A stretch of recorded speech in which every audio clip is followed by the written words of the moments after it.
दोस्तों जय अलगतणी, जय अलगतणी, जय अलगतणी।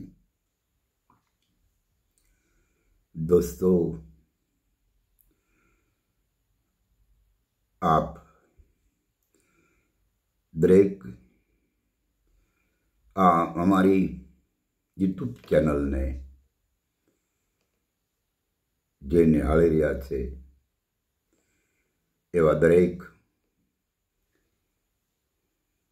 પ્રેમી અને જિજ્ઞાસુ ભાવિક પુરુષો, ભાઈઓ અને બહેનો, માતાએ અને પિતાએ,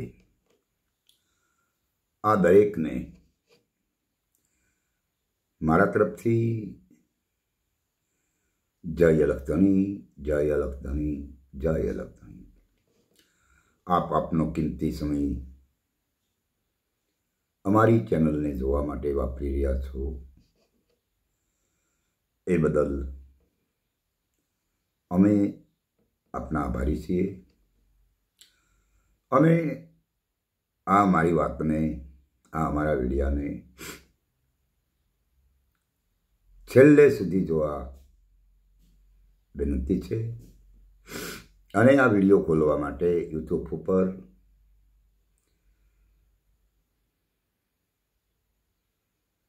વોટ્સએપ ઉપર વાદળી અક્ષરોવાળી લીટીઓ પર ક્લિક કરો અને વિડિયાને નિહાળજો। અને મારા આ વિડિયાને આપ છેલ્લે સુધી જોશો તો એ વાતનો મર્મ જે હશે એ ચોક્કસ સમજાશે। કારણ કે આ વિડિયાને જોઈ અને અડધો મૂકી દેવાથી જે મારી રજૂઆત જે છે તે આપને જેમ છે તેમ કદાચ ન સમજાય, માટે આપે મારા વિડિયાને છેલ્લે સુધી જોવા મારી આપને ભલામણ છે। તો ચાલો દોસ્તો, હવે આપણે જે આ વિશ્વની અંદર હાલના મહાપુરુષો અને પૂર્વ થઈ ચૂકેલા મહાપુરુષો જેમનો ઇતિહાસ આજે આપણે વાગોળી રહ્યા છીએ,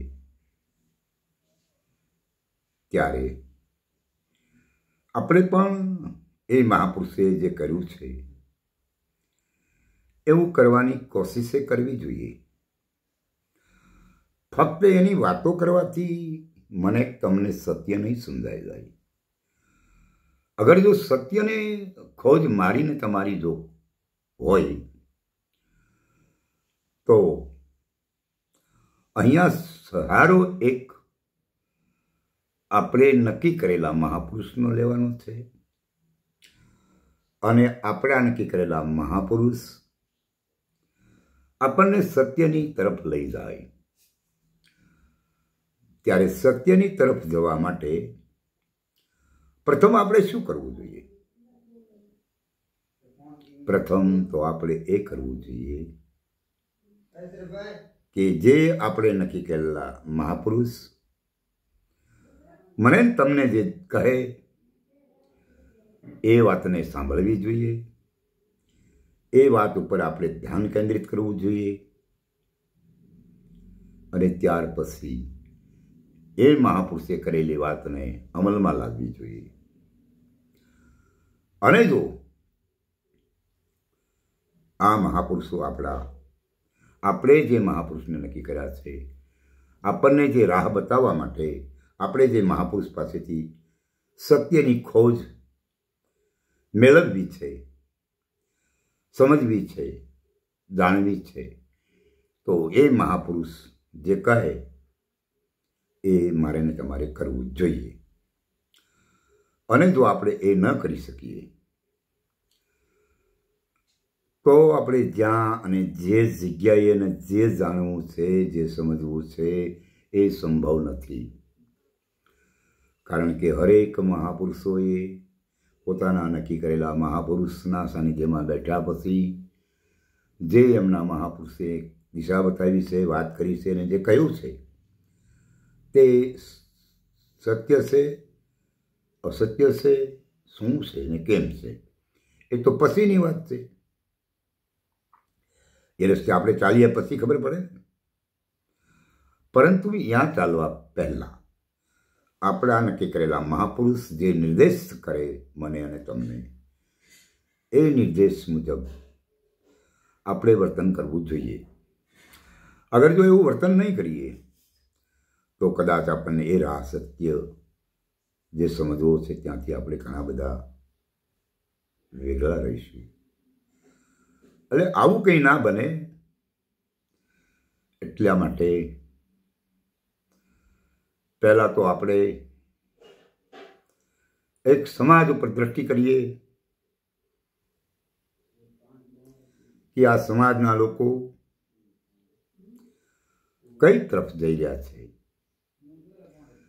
જ્યારે આપણા સંતોએ આપણને કઈ તરફ જવા માટેનો ઈશારો કર્યો છે, દિશા બતાવી છે, જે આજે ધર્મ અને અધર્મની રાહની વાતો કરનારા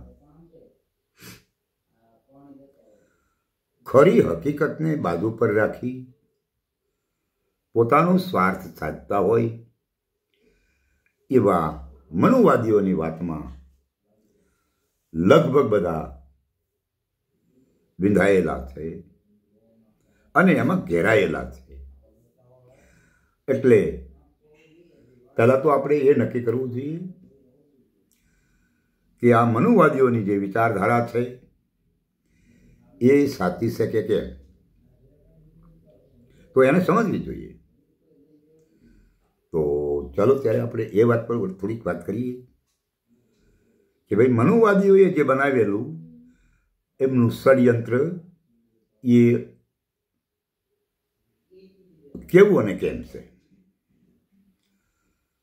તો વિચારીએ કે મનુવાદીઓ દ્વારા રચના કરી ગયેલી ષડયંત્રની જે આ સમાજને અંધારામાં રાખી અજ્ઞાનતાના ભેજ ઉપર બંધ કરી દેજે અને એમને બનાવેલી કાલ્પનિક કહાનીઓ ઉપર આપણી ઉપર ફોક્સ પાડવામાં આવ્યું, આપણી ઉપર એમાં દબાણ કરવામાં આવ્યું કે એ સત્ય છે અને તમે આને સ્વીકારી લો.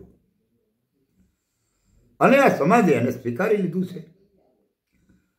હવે આપણે એને સત્ય નથી એવું કહી રહ્યા છીએ. હવે સત્ય નથી તો કેવી રીતે સત્ય નથી? અને કાલ્પનિક છે. એ મનુવાદીઓની કલ્પનાથી બનાવેલી આ દરેક ભૂમિકા છે. આ પૃથ્વી ઉપર આપણા મહાપુરુષોએ કીધું છે કે પરમ તત્વ ક્યારેય જન્મતું નથી, પરમ તત્વ પ્રગટ છે.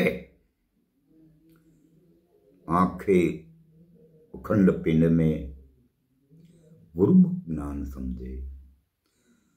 आ पिंड में आंखे अखंड जागता होय न जागे, जागृत में भी जागे एवी जे राह से ये राह ने भुलावी देवामां आवी छे અને આપણી ઉપર કાલ્પનિક બનાવ્યા ગયેલા ભગવાનો ઉપર, દેવો ઉપર, દેવી ઉપર ભરોસા આપણા ફિટ કરાવી દેવામાં આવ્યા છે અને આપણે માની લીધું છે.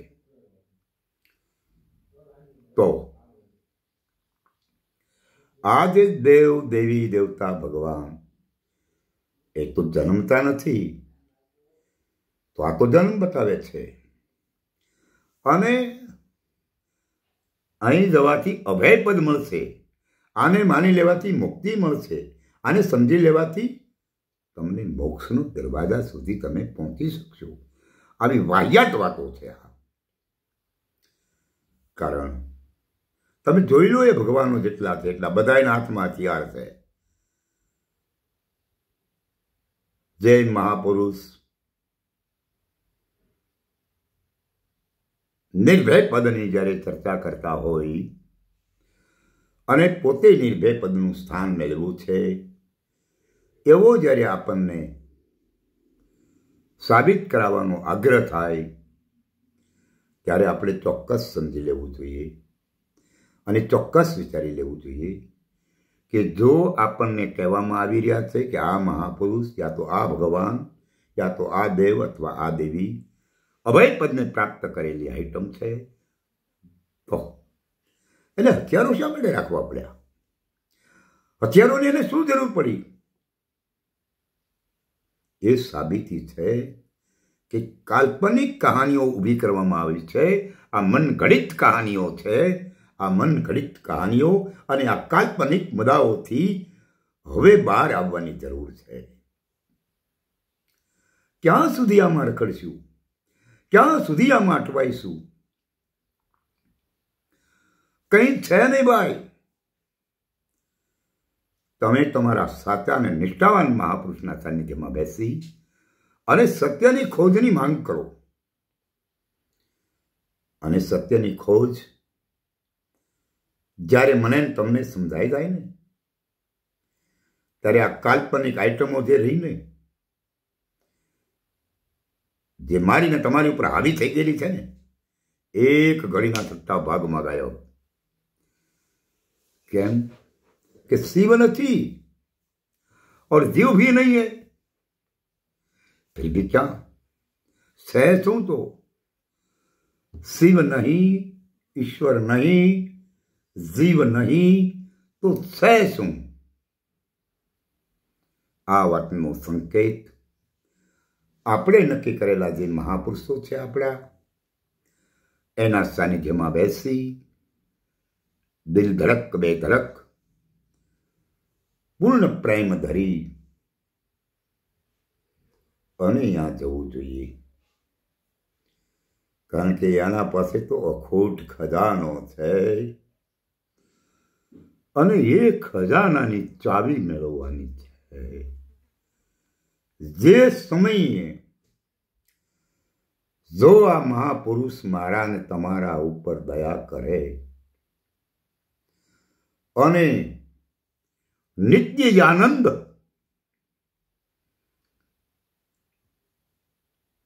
નિત્ય તેજોમય પ્રકાશ જ્યાં છે, જે ખજાનાની ચાવી મને ને તમને આપણે નક્કી કરેલા આપણા મહાપુરુષ આપે એટલે સ્વીકારીને હાલતું નહીં થઈ જવાનું. એટલા માટે એ ખજાનો જે રહ્યો ને એને ખોલવો પડશે. કારણ કે ત્યાં તો ઘણી બધી આઈટમ હોય જેને આપણે તૂત કહીએ છીએ, જૂઠું કહીએ છીએ, છતાં એમાંથી એક અમુક શબ્દો લેવા જેવા છે જેને આપણી સમજમાં લાવવા માટે કે દ્રોણાચલ પર્વત ઉપર સંજીવની નામનું વૃક્ષ લેવા જવાનું થાય ત્યારે એ સંજીવની જેવા જ બીજા ઘણા વૃક્ષ હતા. એટલે બાપુ ન સમજાય કે આમાં સત્ય શું અને અસત્ય શું. માટે પછી બધું લઈને જવું પડે. એના કરતાં આપણે એને સાચે લઈને જઈએ. આપણે બધું એની પાસે લઈને આવવું પડે કે બાપુ આમાં હાથી શું છે એમને સમજાતું નથી. આવો મુકાબલો જ્યારે આવે કરવાનો, એના કરતાં આપણે એ મહાપુરુષને સાથે લઈ જવા જોઈએ કે આપ પધારો અમારી સાથે અને અમને સંજીવની કે જેનાથી જીવન કાયમ છે, જેનાથી कायम शस्त्रहीन दो तत्व है, इनकी ताकत हमें मिले. हमें उसकी तो पहचान नहीं है, अमने एनी ओळखाण नथी. માટે આપે અમારી સાથે આવવું પડે અને કોઈ પણ ભોગે, કોઈ પણ સંજોગોએ આપણે નક્કી કરેલા એ આપણા મહાપુરુષને સાથે લઈ જવા જોઈએ. અને જ્યારે જ્યાં જીવ નથી, જ્યાં ઈશ્વર નથી, જ્યાં આત્મા નથી, જ્યાં અનાત્મા નથી, તો ફિર ક્યાં? તો પછી છે શું? અને એ જે કાંઈ છે